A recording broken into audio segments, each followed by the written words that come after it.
আমি সিনিয়র সহসভাপতি। আজকে ঢাকা পারে নির্বাচন সংস্থান করা হচ্ছে 29 এবং 30 এপ্রিল।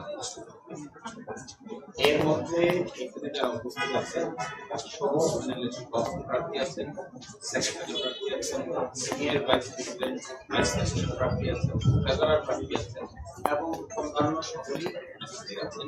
পূর্ণাঙ্গ এই মূল বিষয় হলো নির্বাচন চায় হ্যালো এটি সুস্থ হয় কিনা এই আশা। হ্যাঁ ভাইয়া, ওখানে টেনশন করেন না। এর পিছনে কারণ হলো নির্বাচন কমিশন আছে ভাইয়া, ঠিক হয় যে তার মধ্যে এতদিন ধরে প্রধানভাবে প্রচলিত যে একজন প্রধান হবেন আর 10 জন হবেন, এর বাইরে থাকলে আরো 100 জন।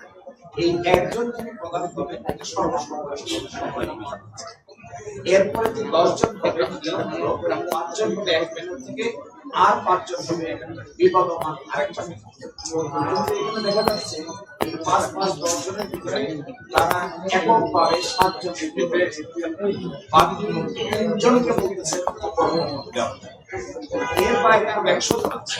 100 জন কিভাবে করবে তারও কোনো সঠিক এখন দেখো 7 জন যদি এক পক্ষে থাকে তাহলে যেহেতু একটা ব্যাপারে একজন করে 2 জনের স্বাক্ষর লাগে, তাহলে 5 জন যদি দুটো প্যানেলের এই প্যানেল থেকে একজন প্যানেল থেকে একজন দিয়ে ব্যালটে স্বাক্ষর করবে। 7 জন যদি একদিকে থাকে তাহলে 2 পক্ষ থেকে ব্যালটের উপর স্বাক্ষর করবে নাই, তারাই মিলে এই ব্যালটের উপর স্বাক্ষর করবে।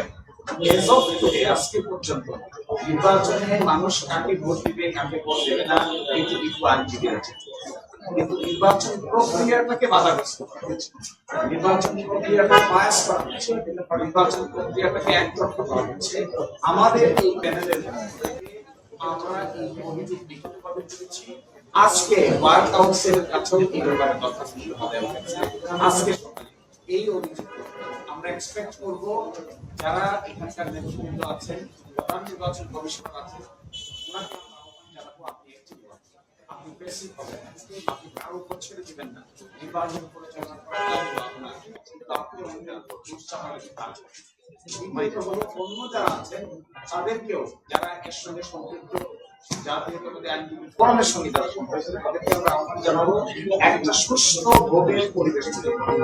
আপনারাও সহযোগিতা করুন, আইনজীবীদের আস্থা অর্জন করে সকলেই ভোটে অংশগ্রহণ করুন।